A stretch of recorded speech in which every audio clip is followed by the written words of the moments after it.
عصمت داسې رانیولی یم بدبخته و لکه څوک چې باچا وغورځوي له تخته.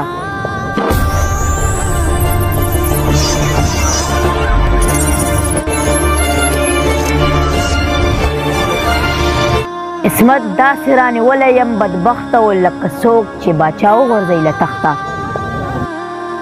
مونږ ته سمې سمې وایه سمې اورو، مونږ ته بدې ردې مه وایه نیکبخته. سیب خو خپل بې خپل دفتر ته لاس کې نوړي او مونږ دریم چت ته په لوږه ولو خښته. او مور مې خپلې جامې خرڅې کړې ډوډۍ له، خو په ما یې چرې تېره نه کړه سخته.